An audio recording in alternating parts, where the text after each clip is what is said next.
It's tough being someone's money. I feel like I have so much to offer, and yet I'm underutilized.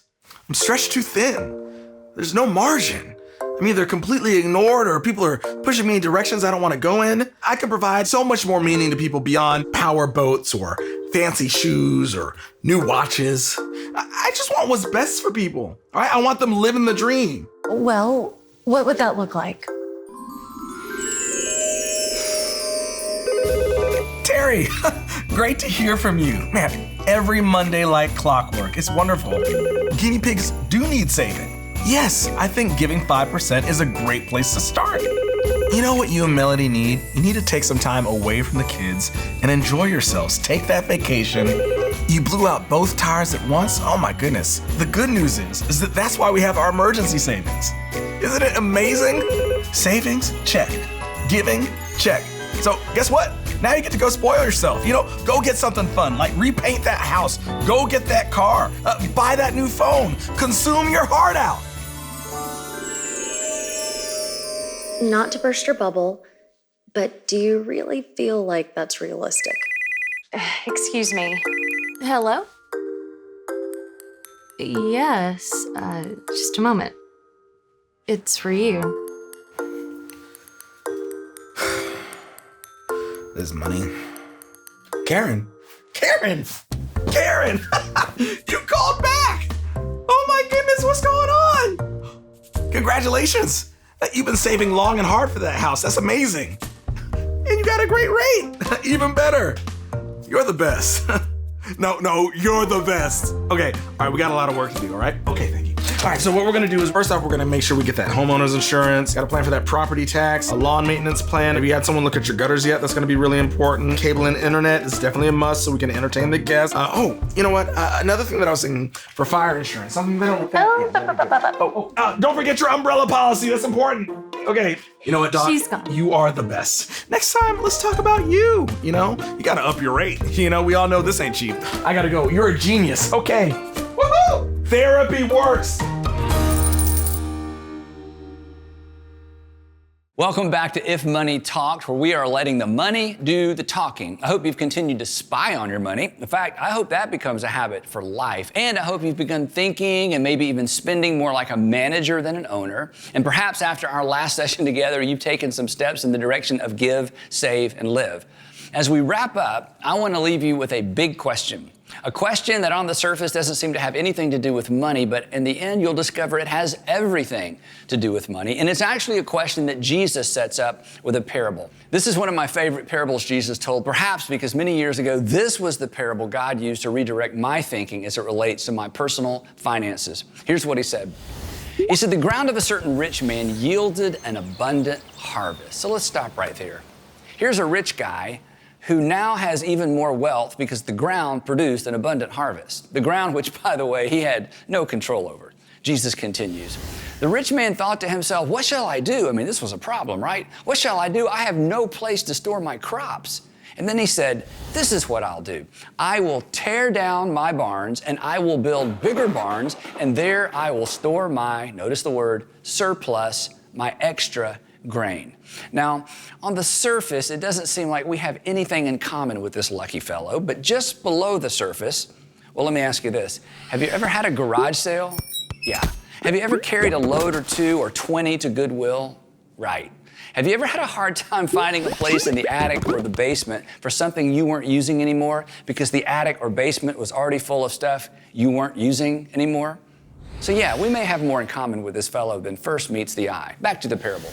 I'll say to myself, you have plenty of grain laid up for many years. Take life easy, eat, drink, and be merry, which is really a great plan if you think about it. I mean, it's kind of the goal, isn't it? It's the American dream, right? Have enough money to buy whatever you want now, save enough so that you can retire and buy whatever you want later. And if you've really done things right, you'll have enough to make sure your kids are taken care of as well. If you can do all of that, you've pretty much won, right? I mean, you're blessed, right? Well, so thought everybody in Jesus' audience.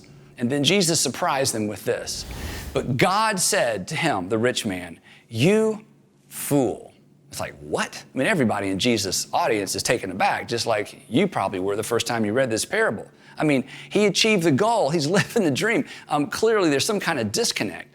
But God said to him, you fool, this very night, your life will be demanded from you. Then, and listen to this question, then who will get what you have prepared for yourself? In other words, you are out of time, even though you're not out of grain. You are out of time, even though you're not out of money. And that's going to be the story for most of us, isn't it? We've talked about this. For most of us, because of family support or pensions or 401ks or decent investing, we're actually going to run out of time before we run out of money. So the question that God asked the rich guy is really a question for all of us. Then God asked him, then who will get what you have prepared for yourself? And the answer is somebody else. But not because this guy was generous, because this guy was dead. He didn't give it. He just left it. Now at this point, Jesus pulls out of the parable and he addresses his audience and, well, he addresses us as well. And here's what he said. This is how it will be. This thing that I just described and illustrated, this is how it will be. Total, complete loss. Everything, as in everything was left behind. He ate, he drank, he was married, and then he died. Nothing meaningful to show for his life. This is how it will be with whoever stores up things for themselves, but is not rich towards God. Jesus is not teaching against preparing for the future. Here's what Jesus is saying. He's saying this is how it will be for anyone who only prepares for their future and is not rich towards God. This is how it will be for anyone who embraces the consumption assumption, the assumption that everything that comes my way is for my consumption. That's the mistake the rich man made. He built bigger barns because he thought it was all for him. And in the end, total loss. Do you remember what money told us back in part 1? Money said, I can add meaning to your life, but I'm not the meaning of life. I can add meaning to your life, and that's the right lens. That's how we should view our money. Money can add meaning to our life because money is a tool. And when we use money as a tool, it adds meaning to our life. The rich man, he never realized this. He thought his money was a gift, not a tool, an entitlement, a reward to sit back and enjoy. Jesus teaches that our money is a tool, and that's why it can add meaning to our life. So here's the question I mentioned up top, the one that at first glance seems to have nothing to do with money. Here it is. To what ends do you want your life to be a means? To what ends do you want your life to be a means? If something is not a means to an end, it has no meaning. That's what it means to have meaning. It has no purpose. It's the rich man's life. His wealth was not a means to anything other than himself. And in the end, he had nothing to show for himself but himself. So his life, even with all of his wealth, had no meaning. So when he was gone, as Jesus said, total loss.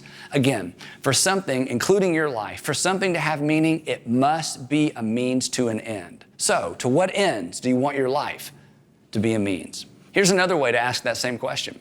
What do you want people to celebrate about you when you're gone? Or my wife Sandra's version of that question is this. What do you want people to line up and thank you for in the end? Most people never stop to ask those kinds of questions. Perhaps you haven't either. I don't know how you'd answer it, but I know how you wouldn't answer it. But I know you wouldn't say, well, for me, it's all about accumulation, consumption, and upgrades, right?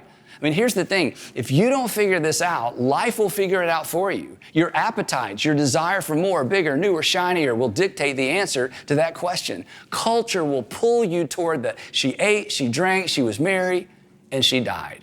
Nobody chooses that on purpose. That's why the meaning question really is about your money. Money is a tool. It's a tool that can add meaning to your life. So let me break this down and make it practical. Last time we were together, I said that the best way to prioritize financially is to give first, save second, and then live on the rest. That is, reprioritize around generosity rather than consumption. Take the thing that's usually last on our list, giving, and move it to the top of the list. And I suggested this because of what Jesus said, where our treasure is, there our heart will be also. Now, this is the brilliant thing about that statement. It's a principle that actually works both ways. In other words, if you'd like to change where your heart is, you just change where your money is going. And here's something I've been suggesting to people for years. When you decide where to give from a grateful heart and give from a broken heart. Give from a grateful heart and a broken heart. Here's how that works. Choose an organization that you're really grateful for. You're grateful because of what it's done for you and your family, and then give a portion of your giving money there first. Your local church, your kid's school, whatever it might be. Then choose an organization or two that addresses a need that breaks your heart. For Sandra and I, those are organizations that support foster care and foster kids. For you, it may be an organization that does something overseas, or maybe a local hospital or a nonprofit committed to curing a particular disease. And every time you get paid, you send them a check. That's what it looks like to give from a grateful heart and a broken heart. But the key is to decide ahead of time. Like we said last time, pick a percentage of your income and give it right off the top to the organizations you're grateful for and to the organizations that address things that break your heart.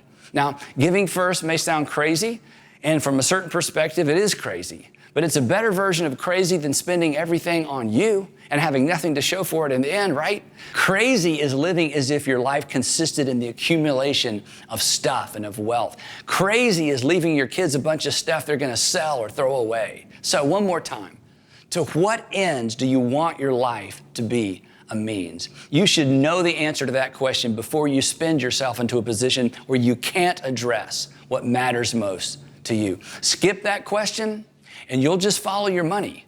You'll settle for me first living with a little leftover giving, and that would be a shame. Jesus says that would be a total loss. It would be a shame because all you'll have to show for yourself is yourself.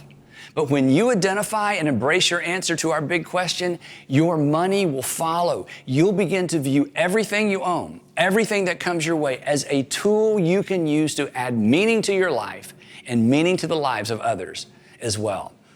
So come on, let's get this right. Let's listen when money tells us I can add meaning to your life, but I'm not the meaning of life. The moment you think you own me, I actually own you. My direction reveals your ultimate affection.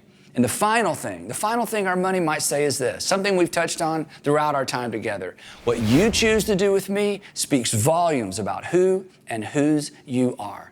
So I hope you'll live like a manager, not an owner. I hope you'll give and save before you live. And in the process, I hope you'll discover the peace and contentment Jesus talked about when Jesus talked about money.